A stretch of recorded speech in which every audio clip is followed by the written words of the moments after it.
Just Black Thoughts presents Just More Voices, a space for more dialogue, more lessons, and more community. All right, what's going on, y'all? My name is Darius White, founder of JustBlackThoughts.com. We have another installment of Just More Voices. This particular month, we're talking about new beginnings and transitions, where we're talking to veteran teachers, new teachers, teachers in between, just about how they got into the game and things they picked up while on the job. I have a special guest. I'll let her introduce herself. Would you mind introducing yourself?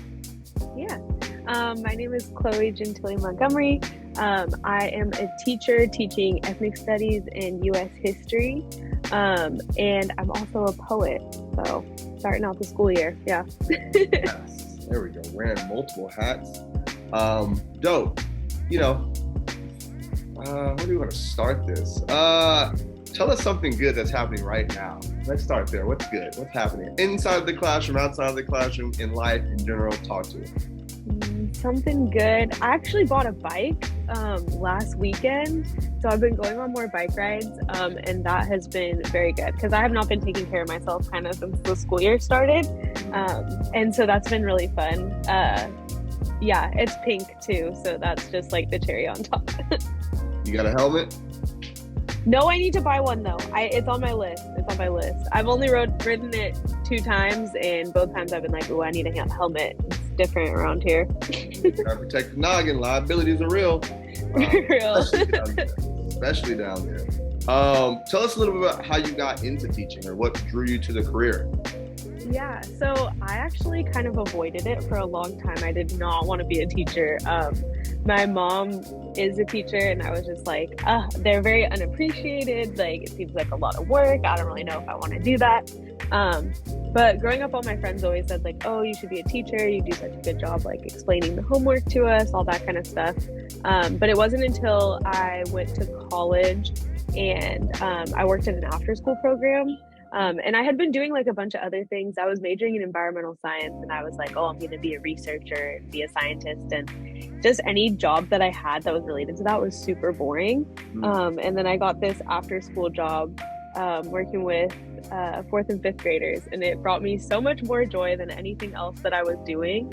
And then I still kind of wasn't really leaning towards teaching, but I ended up picking up an ethnic studies major as well when I was in undergrad, and I didn't even realize that ethnic studies was history. Like, that's how bad my history education had been, and so I was like, I need to go back and like be a part of the teachers that are bringing that to schools. So part of me becoming a teacher was being very passionate about ethnic studies. So yeah, those are kind of the 2 main things. But also just, having kind of, I feel like most teachers have had kind of a shitty education growing up, and that's usually most people's reason. So no different here. I definitely wanted more emotional connection from my teachers growing up, and I didn't have that. And I grew up in Santa Cruz, and so I was like the only Black kid in a lot of the spaces, and none of my teachers understood that. And so I wanted to be able to be more of a loving figure for students as a teacher. So, yeah. Speaking of which, being a trusted adult and a loving figure, any kind of key moments in that 4th and 5th grade after school that kind of stick with you to this day? Just like, there was this one day I came in, it was towards the end of the year, and I had been out the week before, and one of the students like ran up and gave me a hug and was just like, I missed you so much last week. And I was like, wow, like that's just so sweet. And it makes you realize like how big of a role that you play in their lives. And I had kind of a similar moment with my students this year. We had back to school night and like a couple weeks back, and one of my students' parents said like, oh, he talks about you all the time. Your class is one of his favorite classes. And I was just like, wow, like they go home and talk about me. Like, that's crazy how big of a role, that we really play. So, yeah. Talk to us about that transition between your teacher ed program and the first couple of weeks of school. Did you notice a big difference between, preparation and like kind of being around it as a student teacher versus now you're in the trenches? Yeah, it very much feels like I'm in the trenches. I feel like, yeah, it's been quite the transition. I feel like my teacher ed program didn't do like a very good job of preparing me for like really being on the ground first day in the classroom. Like that is just a different, I feel like that is just such a different kind of feeling than anything that you get as a student teacher. Yeah, the learning curve is very quick. At the start of the year, I felt like super confident, like, oh, I'm gonna have like my lesson plans planned out 2 weeks in advance the whole year through. Yes. Oh my gosh, after those first 2 weeks were up, I was like, okay, we're kind of going day by day here. Like, so yeah, so it's been quite the shock, but in a steep learning curve, but I'm learning, I'm getting there. Yeah, I think that there's no amount of preparation that can set you up for all of the different scenarios and situations that are going to happen in a day of seeing like over 100 students. It's just a lot. What was I played sports, right? So like I wish I would have went to NBA. Never made it. I was too small. Wish I was a little bit taller. They have these moments where it's like, welcome to the NBA. So were there moments where it was like, yep, I am officially a teacher and it is real? Yeah, quite a few moments. I think just first day, obviously, like my first class, and oh my gosh, we're doing it, and then the bell rings, and then oh my gosh, we're doing it again. Yep. That was pretty real. And then I think like some of my first like disciplinary moments too, were like, oof, like this is a little awkward. And I can't turn to my cooperating teacher, my mentor teacher, and be like, hey, this kid over there is doing. Yeah, I actually caught a girl smoking in my class, so that was caught me off guard. I think I caught her off guard. Wait, what grade? What? How old are we? Cool. She's in ninth grade. She is in ninth grade. So I also teach juniors, but they know better, I think. Yes. I think it was the freshmanness of it.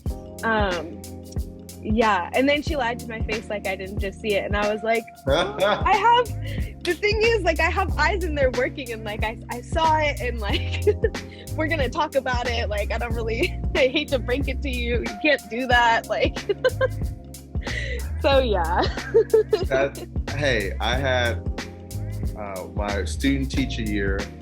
I had a young lady who didn't talk to me until the very end because she got sick, and she was like, I may have a baby. And I'm like, whoa. And so that was my student teaching year. That was a moment. And I was like, they don't tell you what to do, because at that time of the year, that was my own class. I didn't have my master teacher around. So I was like, I have to figure this out. What have been some moments of joy for you as a teacher? Oh my gosh, I think just getting to know all my students and their personalities, that brings me so much joy. I had one of my Black students shared a rap song that he made with me like just this last week, and I was a little hesitant to listen to it, you know. I was like, well, this isn't gonna be great. But it was better than I expected it to be, so that was really cool, and it just felt sweet that he shared it with me. Definitely a freshman, right? No, he was a junior. Can you believe it? I was like, oh my gosh. Okay, hold on. Like, let me play it cool. Yeah, I had another freshman actually. He came in late from his music class, and he still had his guitar with him, and he played his guitar a little bit. That was really cool. But yeah, just this past week, so I'm teaching ethnic studies, but I have to teach like a quarter of life skills, which is pretty like just random hodgepodge stuff. Okay. And so we're doing relationships we're doing relationships this week. Yeah. And I had them do personality tests and see like what their different personalities were. And that was like so interesting. And so many of them were super spot on. So that was really cool. Just like, and everyone was like asking each other what they were. So it was like a moment of class community. But that was just super cool because so many of them, I was like, wow, like that makes so much sense for you. And then we're going to do love languages this week too. So I'm kind of excited to see those as well. That is exciting. Yeah. So it's been fun. And then with my older students, it's been really cool to see them like everything, all the skill sets that they're coming in with has just been super cool. They're going to do presentations this week. And I'm just excited. It's been pretty cool getting to know them. What are you doing differently as a teacher than how you were taught back in the day? I think just not making assumptions is like a huge one. Like asking questions, being curious about students' lives. Like if they say that they're feeling overwhelmed, like, well, why are you overwhelmed? What is it that's making you overwhelmed? Or if like I'm a lot more lenient. I never had standards-based grading. I feel like wasn't a thing at my high school at all. I used standards-based grading. And so students can redo assignments, and I feel like that's super new to a lot of my students, and it's new to me even. And I have a very like flexible late work policy, which has like I lended itself to students telling me about different situations that they're in. So yeah, I feel like all of that's pretty different, but I think mainly just the main way I approach getting to know students, I think is different. Like wanting to know, what do you like? What are you doing on the weekends? Like, who are the important people in your life? I think all of that is super important, and it was pretty lacking in my education growing up, especially in high school. Like I was just going through a lot. My dad was really sick, he had cancer, and like none of my teachers reached out to me about anything or like were asking me what I was dealing with. And so it's interesting being on the flip side of that and having students share things with me, and being able to be there for them, because it's like I just know that would have made such a difference for me. So yeah.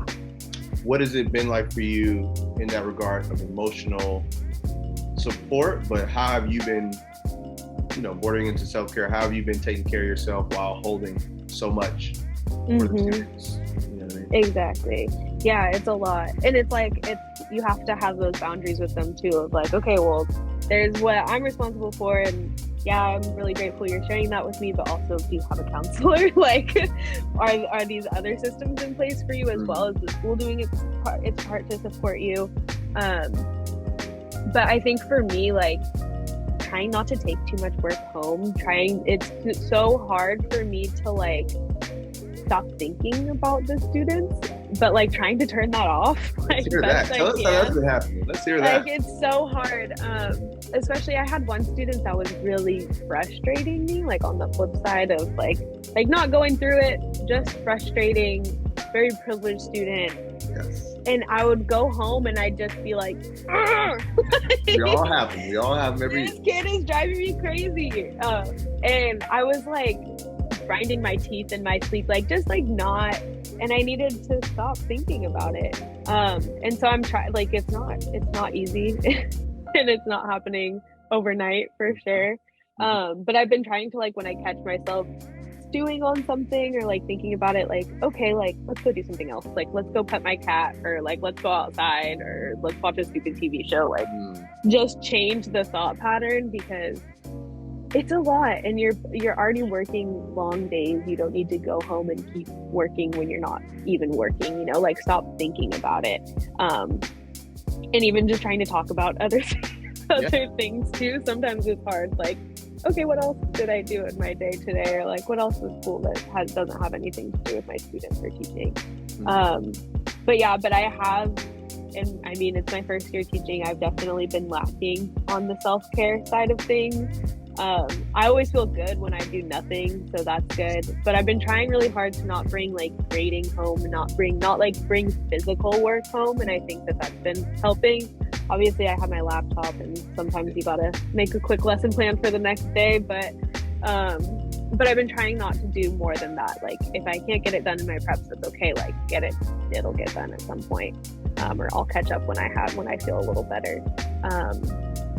But I need to work on getting back on my like meditation and yoga. I was really good about that when I was student teaching, and like I have not been good about that kind of self-care stuff since.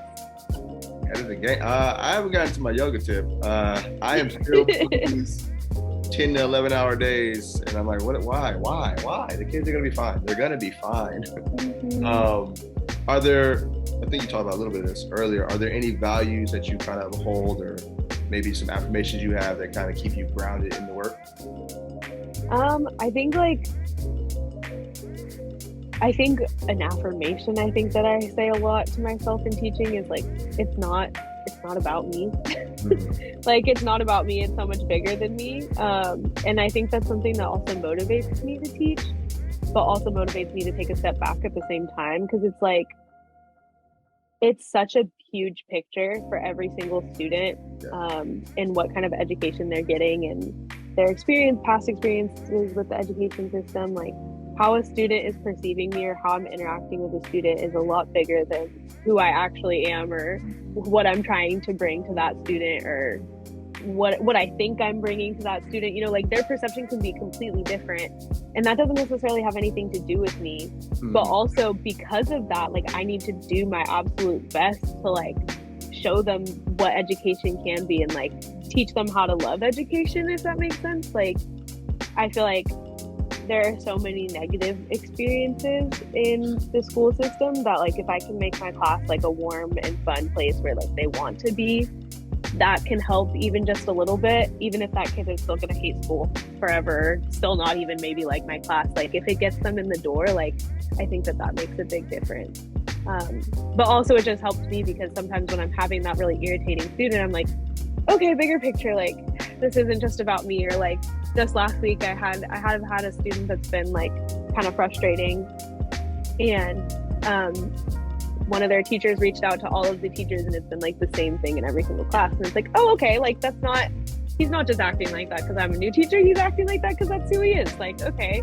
And so there's moments like that where it's like, okay, it's not like, you have to let it go. And I think that's been a big lesson for me too, is like, okay, like, learn how to acknowledge my ego, or Yeah. not like sometimes I'm feeling a type of way because my ego's bruised, and like, that's not always you know not always something that needs to be addressed in the moment. God bless you. So Freshmen are hard to teach because you have to teach them school versus like other grades have a little bit under their belt, right? I love eighth grade, but mm-hmm. that transition between eighth and ninth grade, because they're at the bottom of the totem pole as a freshman versus the eighth grade at the top. Mm-hmm. What have been some, again, you've spoken a little bit about this, what have been some lessons you learned about yourself on a personal level from the work that you've been doing?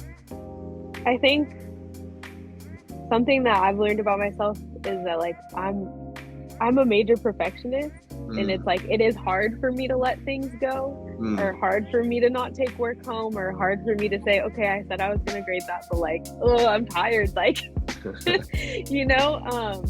and so I think that that's been a major, like, something big that I've learned about myself is just like, okay, I'm a major perfectionist, and it doesn't always help me. And so that would be one lesson. Another lesson would be that as much as I like to act like I don't take things personal, I take things personally. And like, I can say, like, oh, I'm trying to let things go or whatever, but like, it's so hard to let things go. And it makes me look back on like when I was a student and being like, oof, like, maybe I wasn't always as nice as I thought I was, or yeah. But I think that teaching has been teaching me a lot about how to be just like a better person in general, because there's so many lessons about like letting things go, and like not worrying so much about all of the teeny little things. And I think all of that, leads to being a more well-rounded person. But it's all really, really hard lessons, which makes the job even harder than I think I thought it would be. I got a couple more questions. I got give a couple more questions. What has been your support system? How does that look at this time? Well, I live with my boyfriend, and so I come home and I vent to him. He works from home, so I like come home and I'm like, this is everything that happened today. Yes. And sometimes I'm like, okay, wow, I'm talking a lot. But he's always very excited to listen, and he's like getting to know my students through me. So that's been really helpful. I think just having also somebody that's not in education to talk to, like, oh my gosh, it's so nice. And when he tells me about his day, it's like, oh my gosh, such a relief. Like, we're not talking about kids. Like, it's so nice. But then I also have a nice like support system of friends that I made in my teaching program, because we're all kind of going through our first year, and so sometimes you feel like, oh my gosh, I'm not doing so great. And you reach out and they're not doing so great either, and it just makes you feel a bit better. So that's been really helpful. And then at my school, I've been reaching out. I have like, since it's my first year, I have a coach, and I lucked out. She's been really cool. So just running scenarios by her and being like, oh my gosh, I had no idea. Like when I caught the kid cooking, oh my gosh, I had no idea I'd have to deal with this. Like what does one do in this situation? So yeah, it's been helpful just having different people in various corners to bounce ideas off of and remind me that I am sane. Yeah, you'll have those kids that make you sit in the dark and think about your whole life. You have them every year. It's that one kid where I told one of my kids, my first or second year teacher, I had known the kid for 2 years. And I eventually told him, because he was older, I go, hey, such and such, you just make me want to sit in my house and I just think about my life, and I love you a lot, but why do you do this to me? And he's like, oh, Mr. White, I've been giving you a hard time because I feel like, what did he say? Because I like you. And I was like, wow. And that's how he wanted to show his love, by being very difficult in class. Kids, man. Kids, man, they have their way of showing their love. But if they care about you, they make rap songs about you. There you go. There you go. Transitioning here, tell us a little about this poetry. What's going on? Yeah, so I like to write poetry. I self-published a poetry book that came out, I guess, like a year and a half ago now. And yeah, I mean, how that came about,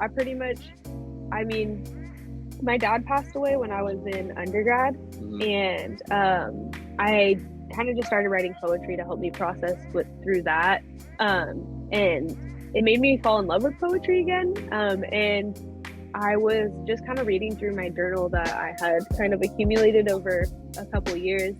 And I realized that so many of my poems were a little along the same theme.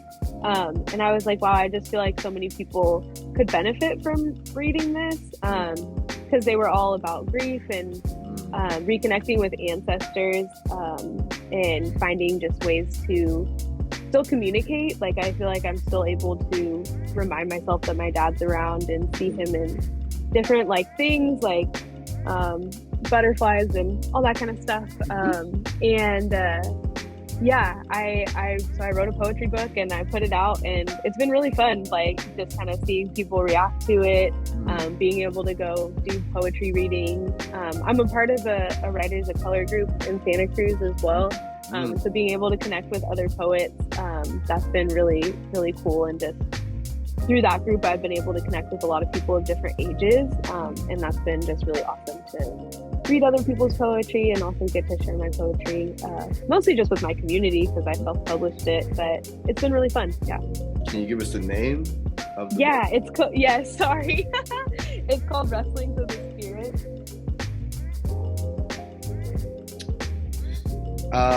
What has the writing been looking like thus far? Have you had any chance to sit down and write a little bit? Not too much time to sit down and write, but I've been thinking about it. I have written a few things just in my notes app. A lot of times when I write, it just kind of I'm just thinking and it comes to me and I write it down and then I'll go back to it later. So I have a few of those, but I haven't sat down and really had a solid chunk of time to write. So that'll probably be something I do for self-care in the near future. Anything else you like to do outside of work for fun? I like to ride my bike. I said that. I really like to do art. So this weekend I went to the lake with my boyfriend and we painted. That was really fun. I also like to do ceramics when I have time for it, but that takes time. So I haven't had time for it in a minute. And then, my cat keeps me on in the background. I like spending time with him.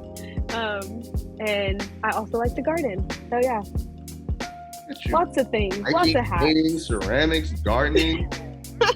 Meanwhile, some of us are just going home and sleep. I do that too. It's important. 2 last questions. Seriously.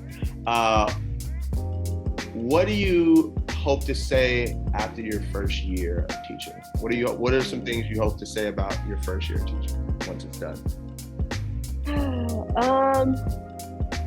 I hope to say that I was able to support my students. I think that that's like a huge goal for me. Obviously, I want to build close connections with all my students, but obviously that's not necessarily realistic. So at the bare minimum, I want to be able to support every single student and develop relationships with the ones that allow me to develop relationships with them.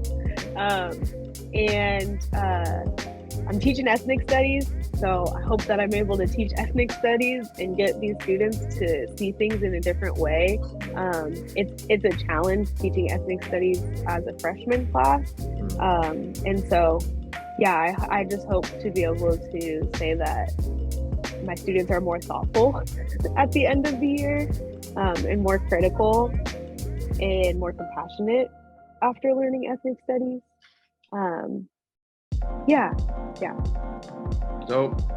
And what advice would you give to anyone out there thinking about teaching, to those prospective teachers, to the veterans in the game, just to the teaching world? What advice would you like to give to us? Remember that, like, you have to show up as your best self, which means you have to take care of yourself first. I would say that's a big one. So practice self-care, have a therapist, like make sure that you're putting yourself first. Because if you want to show up for kids, it's a huge job, and that means that you have to be taking really good care of yourself. So that would be my main advice.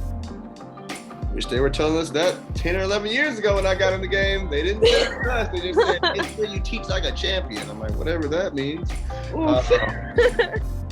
Do you have this is your time to shout yourself out, where people can find you, check out your work? Yes. Buy my book. You can find my book on Amazon. It's called Rustlings of the Spirit.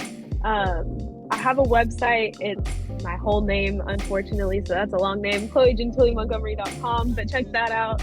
And yeah, that's pretty much it. I'm a teacher. I'm a poet. Check me out. And I will post everything, people, so be ready. Well, do you have any questions or anything else? Did we get it all? No, that's it. Thank you. No, appreciate it, Chloe. Folks, it's a great time to teach it, right? I know a lot of people are leaving the profession, but we still got a lot of dope people coming in. And, I just want to honor people for their time, their sacrifice, and the love they give to all the kids. So this has been another installment of Just More Voices. Again, I'm Darius White, rocking with Chloe. You will find her material in the post and link below in the description. And be safe out there, folks. Thank you. Thank you.